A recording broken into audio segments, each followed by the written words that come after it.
you cold calling prospects and having trouble getting past the gatekeeper and over to the decision maker or champion? Well, good news. I have a couple of tips that'll help you get past that gatekeeper and over to your champion or decision maker quickly and in a way that's not going to piss them off. Hey, my name's Troy Barter. I have over 16 years in sales experience and over 9 years in SaaS sales experience. I've learned everything that you need to know in sales the hard way. The purpose of this channel is to teach you those things in a much easier and faster way so you can become a success in sales way faster than I ever did. There's plenty of ways to help get past a gatekeeper, but there's two main ones that I do that are a lot different than what most do. I think a lot of people try to ignore the gatekeeper or brush them off and just move on to the decision maker. Look it on the phone and say, hey, I'm calling for Christy, and if the gatekeeper's like, what is this regarding? They'll say, oh, well, they know, I'll explain it to them. They're just completely brushing them off, pushing them away, and I don't think that that works that well. There's two things that I think work incredibly well with getting past the gatekeeper. The first thing is your tone.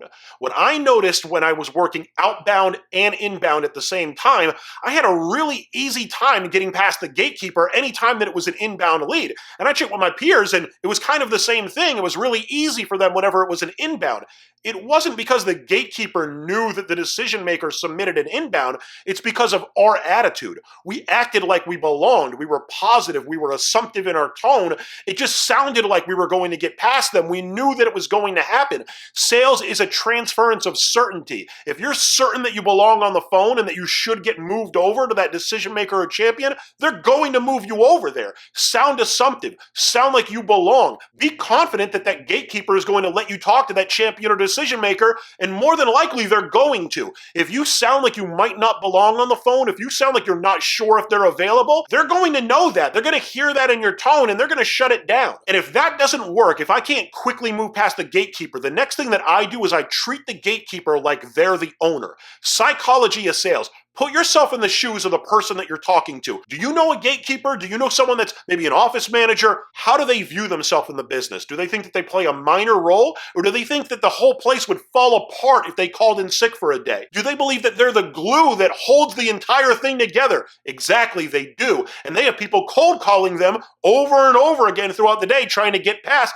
and they're treating them like garbage the entire time. They're brushing them off. They're trying to get right past them. Do the opposite. Part of cold calling is separating yourself from anyone else that's cold calling. This is a layup. This is a gimme. It's easy. All that you do is pitch them. Treat them like they're an important part of the process. Hey, here's the reason why I'm calling. We're helping out so-and-so. Actually start to pitch them. Give them the pitch. Treat them like they're important and say, hey, would Christy handle that or would someone else handle that over there? I'm sure that you know. You're probably the glue that holds this whole thing together, right? If you build some rapport with them, if you treat them with respect, if you treat them like they're the owner, treat them like a person that's valuable instead of trying to push them aside, they're going to love you. You need to get that gatekeeper on your side, and the best way to do that is to build some rapport with them. Play to their narrative, which is they run the whole thing, and a lot of times they actually do, and no one else is doing that, so if you do, there's a much higher chance that they're going to move you along. Also, be genuine.